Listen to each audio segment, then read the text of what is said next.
लालीच्या गायब होण्यामुळे ही सगळी चौकशी आता थेट कलकत्त्यापर्यंत पोहोचली आहे। वाराणसीपर्यंत पोहोचायच्या आधी त्या लालीला समोर आणावं लागेल, नाहीतर मला जन्मठेप पण होऊ शकते।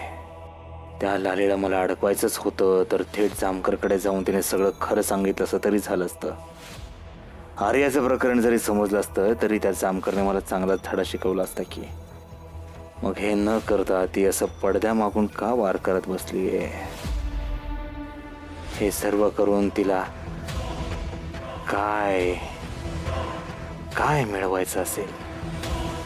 पैसे तर तिच्याकडेच आहेत, मग हे सगळं कशासाठी? ए चल तू, तुझा कसा आज माज उतरते ना तेच बघ तू। ए कोण कोणाचा माज उतरवते का नाही ते बघू की छडकी का भेटतोय वय। जामकर साहेब कुठे आहे ती? काय म्हणत होतीस का? काय चाललंय तुझं? लय झालंय तुझं, आजपर्यंत लय सहन केलंय पण आता अजिबात सहन करणार नाही। लय झालं तुझं। ए तू बी लय शहाणपणा करू नकोस जा। चांगलं सांगत होती माझी आई मला, त्या हैवाना संग लग्न करू नको, पण मी तिचं ऐकलं नाही आणि ह्याच्याबरोबर लग्न केलं।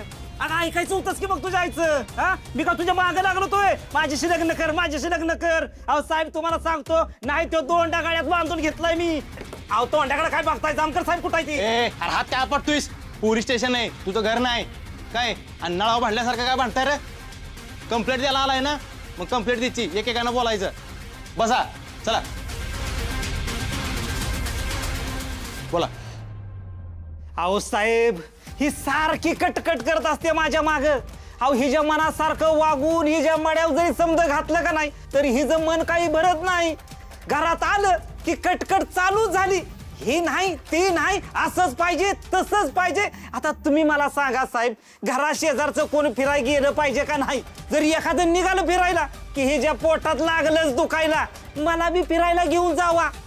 एखाद्यानं वस्तू नवीन घेतली की लागलंच हिच्या पोटात दुखायला, मला बी नवीन वस्तू पाहिजे। अहो काय साहेब वैतागलोय हिला सांगून। तुम्ही मला सांगा, अहो जेवढं पैसे आहे ते तेवढंच खर्च केला पाहिजे का नाही? अहो हातरून बघूनच पाय पसरलं पाहिजेत का नाही साहेब?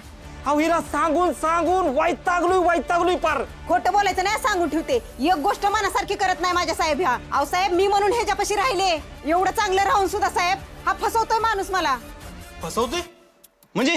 अहो साहेब लपडा याचं बाहेर, आणि ह्याला मी जाब विचारायला गेले तर हे बघा साहेब मला किती मारले ह्यानी।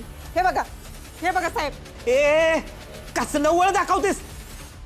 नाही किंवा साहेब, अहो उगाच माझ्यावर संशय घेते। अजून मारा साहेब ह्याला, अजून मारा, त्याशिवाय नाही ह्याचं डोकं जागेवर यायचं नाही आणि ह्याला बायकोची किंमत कळायची नाही। अहो साहेब मी एवढा जीव लावून संसार करायचा आणि ह्यानी बाहेर लपडी करायची आणि विचारायला गेलं का नाही ही असं मारहाण करायची, माझंच तोंड बंद ठेवायचं। अहो साहेब या रागाच्या भरात ना एखाद्या बार माझा जीव घेईन जीव। आता तुम्हीच सांगा मी ह्याच्याबरोबर कसा संसार करू आणि कसा ह्याच्यावर विश्वास ठेवू?